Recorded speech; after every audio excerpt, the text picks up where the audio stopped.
देखिए बाबू, मानव जन्म तंत्र की जैसे ही बात होती है, जैसे ही हम बोलते हैं कि मानव जन्म तंत्र, तो अक्सर दिमागों में छवि छप जाती है कि मानव जन्म तंत्र यानी मानव की बात कर रहा है। तो मानव में दो चीजें आते हैं अक्सर, नर आता है और मादा आता है। नर और मादा आते हैं, नर आता है और मादा आता है। अब यहाँ समझने वाली बात है कि मानव में तो दो भाग आ गए, नर और मादा। अगर मानव जनन तंत्र की बात करेंगे तो इस जनन तंत्र में दो जनन तंत्र अलग अलग भागों में बांट के हम लोग पढ़ेंगे। पहला भाग को बांटेंगे और उसको कहेंगे नर जनन तंत्र। कौन जनन तंत्र? नर जनन तंत्र। दूसरे भाग को क्या बोलेंगे बाबू? मादा जनन तंत्र। कौन? मादा।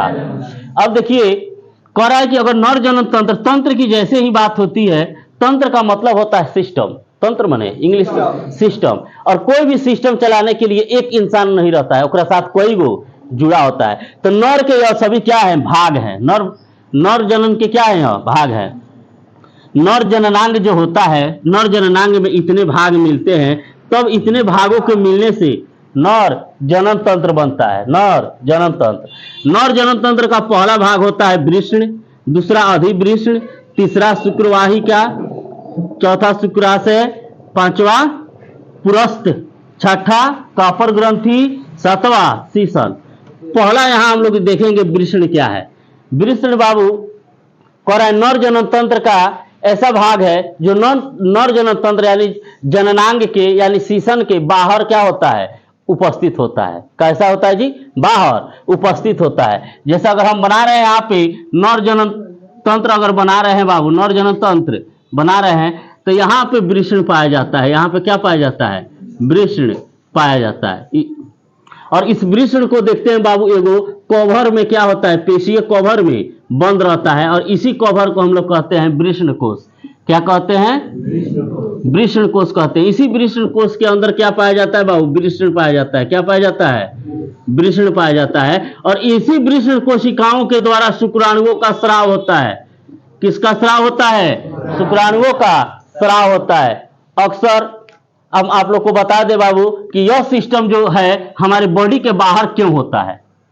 सबसे बड़ी कारण है, अगर कोई भी सिस्टम हमारे बॉडी के बाहर या बॉडी में है तो किस कार्य के लिए है और क्यों बाहर है। यह वृषण बाहर होने का कारण क्या है? तो हम बता दें, हमारा जो भी स्पर्म होता है, हमारी जो भी शुक्राणुएं होती हैं, वह शुक्राणुएं एक खास एक निश्चित तापमान पर पाई जाती हैं।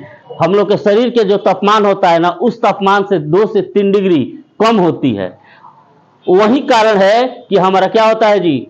वृषण क्या होता है? शरीर से बाहर होता है। नर में शरीर से बाहर वृषण क्या होता है? तो शरीर के तापमान से 2 से 3 डिग्री कम पाए जाने के कारण यह शरीर से बाहर होती है।